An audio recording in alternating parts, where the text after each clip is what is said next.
Hello, good morning all of you. उम्मीद करती हूँ कि आप सब सही होंगे। आज इस वीडियो के अंदर मैं भारतीय संविधान में वर्णित सभी जितने भी मुख्य अनुच्छेद हैं उन सभी अनुच्छेदों के बारे में आपको पूरे डिटेल से बताऊंगी। अक्सर बच्चों की प्रॉब्लम रहती है कि मैम हमें अनुच्छेद याद नहीं होते हैं, अनुच्छेद कैसे याद करें।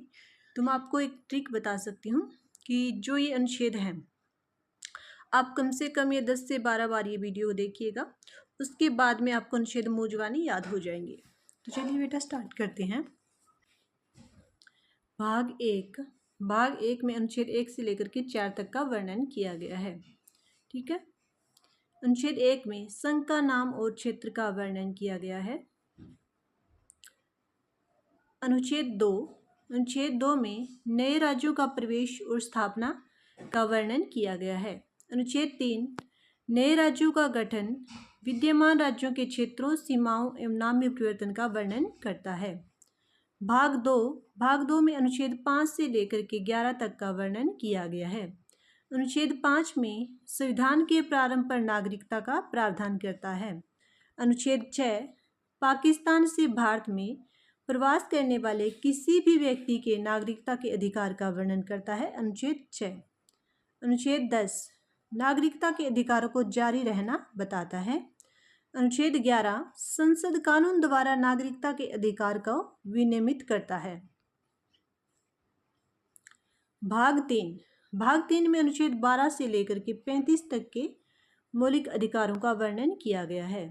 अनुच्छेद 12 में राज्यों की परिभाषा दी गई है। अनुच्छेद 13 मूल अधिकारों से असंगत या उनका अपमान करने वाले कानूनों के बारे में वर्णन किया गया है। मौलिक अधिकार शुरुआत में 7 थे, लेकिन फिर बाद में एक जो हमारा संपत्ति का अधिकार है उसे हटा दिया गया था और अब हमारे टोटल मौलिक अधिकार 6 रह गए हैं। ठीक है। 44वें संविधान संशोधन जो कि 1978 में किया गया था। अनुच्छेद 14 से लेकर के 18 के बीच में समानता के अधिकार का वर्णन किया गया है। अनुच्छेद 14 में कानून के समक्ष समानता का वर्णन किया गया है। अनुच्छेद 15 धर्म, मूलवंश, जाति, लिंग या जन्म स्थान के आधार पर भेदभाव प्रतिषेध है। अनुच्छेद 16 सार्वजनिक रोजगार के मामलों में अवसर की समानता की बात करता है। अनुच्छेद 17 अस्पृश्यता का अंत करता है, यानी कि किसी के साथ भी छुआछूत जैसा भेदभाव नहीं किया जाएगा। अनुच्छेद 18 उपाधियों का अंत करता है। अनुच्छेद 19 से लेकर के 22 तक में स्वतंत्रता का जो अधिकार है उनका वर्णन किया गया है। अनुच्छेद 19 में कुछ स्वतंत्रता के अधिकारों की गारंटी दी गई है, जैसे क वाक और अभिव्यक्ति की स्वतंत्रता, ख शांतिपूर्वक बिना हथियार के एकत्र होने की स्वतंत्रता, ग संघ या यूनियन बनाने की स्वतंत्रता, घ भारत के राज्य क्षेत्र में निर्बाध रूप से घूमने की स्वतंत्रता, ई भारत के किसी भी भाग में निवास करने और बसने की स्वतंत्रता, कोई भी पेशा अपनाने, कोई भी व्यवसाय करने, व्यापार करने या कारोबार करने की स्वतंत्रता का वर्णन करता है। अनुच्छेद 20 अपराधों के लिए दोष सिद्धि के संबंध में संरक्षण का प्रावधान करता है। अनुच्छेद 21 जीवन और व्यक्तिगत स्वतंत्रता का संरक्षण करता है। अनुच्छेद 21A 6 से 14 वर्ष के बच्चों के लिए निःशुल्क शिक्षा का प्रावधान करता है। अनुच्छेद 22 कुछ मामलों में गिरफ्तारी और नजरबंदी से संरक्षण प्रदान करता है। अनुच्छेद 23 से लेकर 24 में शोषण के विरुद्ध अधिकार का वर्णन किया गया है। अनुच्छेद 23 मानव दुर्व्यवहार और बलात्कार श्रम का प्रतिषेध करता है। अनुच्छेद 24 कारखानों, खदानों में 14 वर्ष से कम आयु के बच्चों के रोजगार पर प्रतिबंध लगाता है। अनुच्छेद 25 से लेकर के 28 में धार्मिक स्वतंत्रता का वर्णन किया गया है।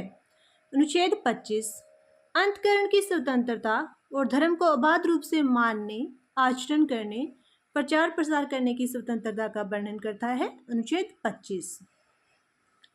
अनुच्छेद 26 धार्मिक मामलों के प्रबंध में स्वतंत्रता करता है। अनुच्छेद 27 किसी धर्म विशेष के किसी विशेष धर्म के प्रचार हेतु मतलब किसी भी धर्म का प्रचार करने की स्वतंत्रता देता है आपका अनुच्छेद 27।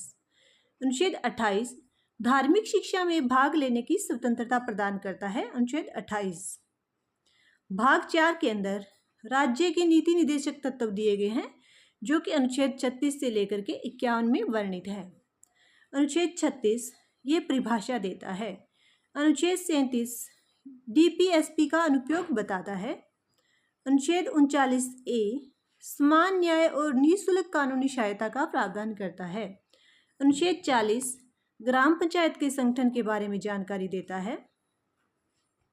अनुच्छेद 41 काम करने, शिक्षा पाने और कुछ मामलों में सार्वजनिक सहायता पाने का अधिकार वर्णन करता है। अनुच्छेद 43 श्रमिकों के लिए जीवन निर्वाह या मजदूरी आदि के बारे में वर्णन करता है। अनुच्छेद 43A उद्योगों के प्रबंध में श्रमिकों की भागीदारी का वर्णन करता है। अनुच्छेद 44 समान नागरिक संहिता केवल गोवा में लागू है उसके बारे में जानकारी देता है। अनुच्छेद 45 बच्चों के निःशुल्क और अनिवार्य शिक्षा का प्रावधान करता है।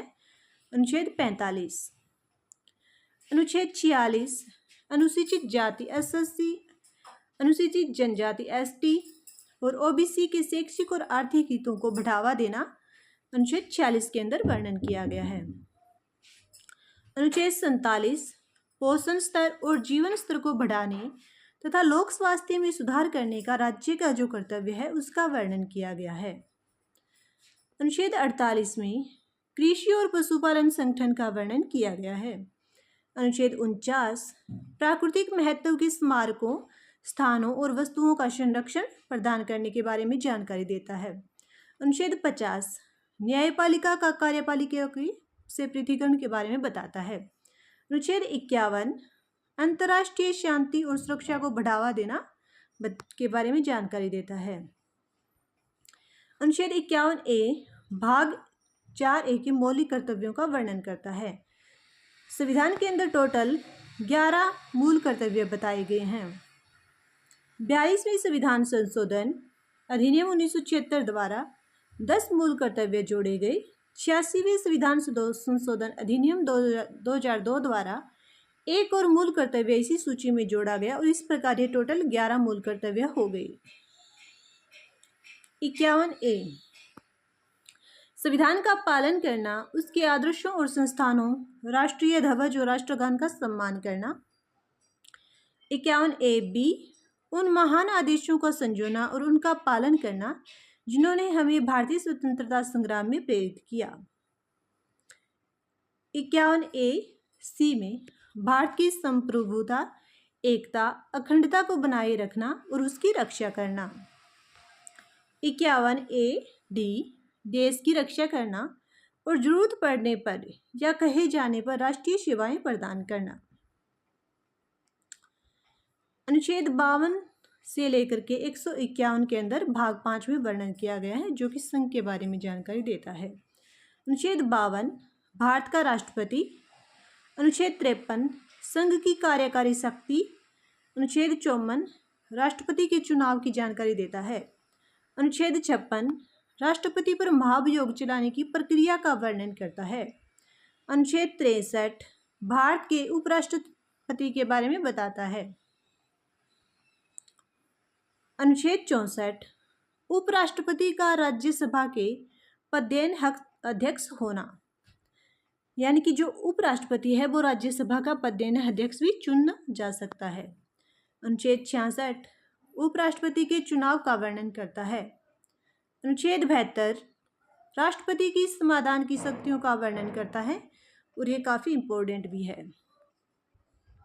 अनुच्छेद 74 मंत्रिपरिषद राष्ट्रपति को सहायता और सलाह देगी। अनुच्छेद 76 भारत के लिए महान्यायवादी। अनुच्छेद 79 संसद का गठन। अनुच्छेद 80 राज्यसभा की संरचना। अनुच्छेद 81 लोकसभा की संरचना। अनुच्छेद 83 संसद के सदनों की अवधि। अनुच्छेद 93 लोकसभा के अध्यक्ष और उपाध्यक्ष का वर्णन करता है। अनुच्छेद 105 संसद सदन की शक्तियों, विशेषाधिकार आदि का वर्णन करता है। अनुच्छेद 109 धन विधेयक के संबंध में विशेष प्रक्रिया का वर्णन करता है। अनुच्छेद 110 धन विधेयक की परिभाषा दी जाती है। अनुच्छेद 112 वार्षिक वित्तीय बजट। अनुच्छेद 114 विनियोग विधेयक। अनुच्छेद 123 संसद के अवकाश के दौरान अध्यादेश जारी रखने की राष्ट्रपति की शक्तियों का वर्णन करता है। अनुच्छेद 124 सर्वोच्च न्यायालय की स्थापना करता है। अनुच्छेद 125 न्यायाधीशों के वेतन के बारे में जानकारी देता है। अनुच्छेद 126 कार्यवाहक मुख्य न्यायाधीश की नियुक्ति का वर्णन करता है। अनुच्छेद 127 तदर्थ न्यायाधीशों की नियुक्ति का वर्णन करता है। अनुच्छेद 128 सर्वोच्च न्यायालय की बैठक में सेवानिवृत्त न्यायाधीश की उपस्थिति का वर्णन करता है। अनुच्छेद 129 सर्वोच्च न्यायालय का अभिलेख न्यायालय होना। अनुच्छेद 130 सर्वोच्च न्यायालय की सीट। अनुच्छेद 136 सर्वोच्च न्यायालय में अपील के लिए विशेष अनुमति का वर्णन करता है। अनुच्छेद 137 सर्वोच्च न्यायालय द्वारा निर्णय या आदेश देने की समीक्षा। अनुच्छेद 141 भारत के सर्वोच्च न्यायालय का निर्णय सभी न्यायालयों में बाध्यकारी होगा। अनुच्छेद भाग 7 जो कि अब निरस्त कर दिया गया है। अनुच्छेद 238 राज्य की निर्णय लेने की प्रक्रिया में मंत्रिपरिषद के महत्व पर प्रकाश डालता है।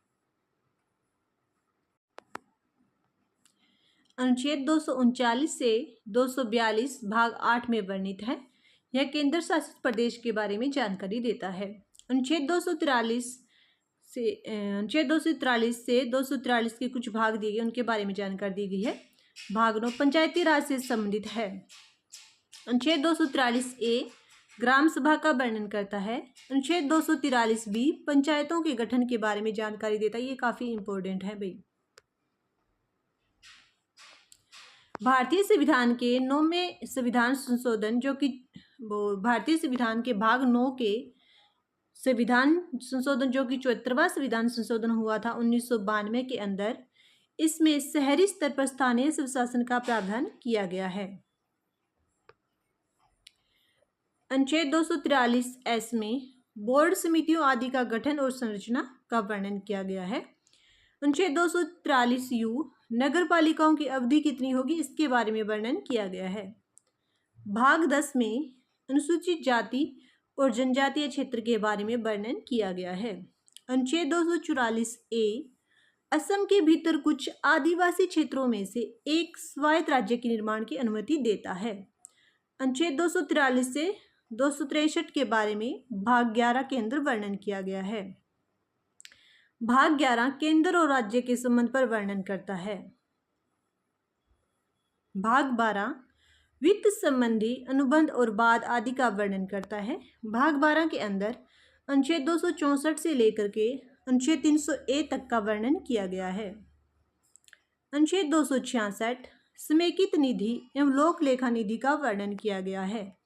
अनुच्छेद 267 में भारत की आकस्मिक निधि के बारे में वर्णन किया गया है। अनुच्छेद 280 वित्त आयोग का वर्णन करता है। अनुच्छेद 300 संपत्ति के अधिकार का वर्णन करता है। भाग 13 भारत के क्षेत्रों के भीतर व्यापार वाणिज्य आदि का वर्णन करता है। इस अनुच्छेद के अंदर अनुच्छेद 301 से लेकर के 307 तक का वर्णन किया गया है। अनुच्छेद 301 व्यापार वाणिज्य और समागम की स्वतंत्रता का वर्णन करता है। अनुच्छेद 302 व्यापार वाणिज्य और समागम पर प्रतिबंध लगाने की संसद की शक्ति का वर्णन करता है। भाग 14 केंद्र और राज्य के अधीन सेवाओं का वर्णन करता है। इसमें अनुच्छेद 308 से लेकर के 320 तक का वर्णन किया गया है। अनुच्छेद 312 में अखिल भारतीय सेवा का वर्णन किया गया है, जैसे IAS IPS होते ना, उनके बारे में। अनुच्छेद 315 संघ और राज्यों के लिए लोक सेवा आयोग का वर्णन करता है। अनुच्छेद 320 लोक सेवा आयोग के कार्यों का वर्णन करता है। भाग 17 राजभाषा अनुच्छेद 343 से अनुच्छेद 351 का वर्णन किया गया है भाग 17 में। अनुच्छेद 343 संघ की राजभाषाओं का वर्णन करता है। अनुच्छेद 345 किसी राज्य की आधिकारिक भाषाएं या भाषाओं का वर्णन करता है कि कौन से राज्य की कौन सी आधिकारिक भाषाएं होगी। इसके बारे में पूरी जानकारी अनुच्छेद 345 में दी गई है। अनुच्छेद 348 सर्वोच्च न्यायालय और उच्च न्यायालयों में प्रयोग की जाने वाली भाषा का वर्णन करता है। अनुच्छेद 351 हिंदी भाषाओं के विकास के लिए निर्देश देता है। भाग 18 में आपातकाल के बारे में वर्णन किया गया है और भाग 18 में अनुच्छेद 352 से अनुच्छेद 360 का वर्णन किया गया है। अनुच्छेद 352 आपातकाल की घोषणा यानी कि जो कि राष्ट्रीय आपातकाल होता है उसके बारे में जानकारी दी गई है। अनुच्छेद 356 राज्य आपातकाल यानी कि जो राष्ट्रपति शासन लगता है राज्य के अंदर। अनुच्छेद 360 वित्तीय आपातकाल, यह अभी तक भारत के अंदर एक भी वित्तीय आपातकाल नहीं लगा है।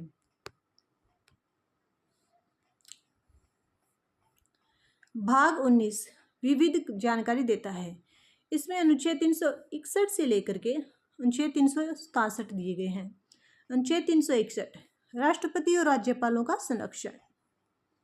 भाग 20 में संविधान संशोधन के बारे में जानकारी दी गई है। अनुच्छेद 368 संविधान में संशोधन करने की संसद की शक्तियों का वर्णन करता है। अनुच्छेद 368। भाग 21 विशेष संक्रमणकालीन और अस्थायी प्रावधान करता है। अनुच्छेद 317 पूर्ववर्ती जम्मू कश्मीर 2019 को कमजोर किया गया था, राज्य के लिए अस्थायी प्रावधान था। अनुच्छेद 370 जो कि भी हटा दिया गया था। अनुच्छेद 371 ए नागालैंड राज्य के संबंध में विशेष प्रावधान करता है। अनुच्छेद 371 जे हैदराबाद और कर्नाटक के क्षेत्र के लिए विशेष दर्जा देता है। भाग 22 संक्षिप्त पाठ प्रारंभ हिंदी में आधिकारिक पाठ और निरीक्षण का वर्णन करता है। अनुच्छेद 392 कठिनाइयों को दूर करने की राष्ट्रपति की शक्ति का वर्णन करता है। अनुच्छेद 393 संक्षिप्त नाम इस संविधान को भारत का संविधान कहा जाएगा। अनुच्छेद 95 भारतीय स्वतंत्रता अधिनियम 1947 और भारत सरकार अधिनियम 1935 को निरूपित है। Thank you. अगर मेरी वीडियो पसंद आई है तो चैनल को लाइक कर दीजिए, वीडियो को लाइक कर दीजिएगा, चैनल को सब्सक्राइब कर दीजिएगा। और इंडियन पॉलिटी के बारे में आपको मोर इन्फॉर्मेशन चाहिए या फिर आप क्यूज चाहते हैं तो आप जो भी कमेंट में ज़रूर लिख दीजिएगा। Thank you.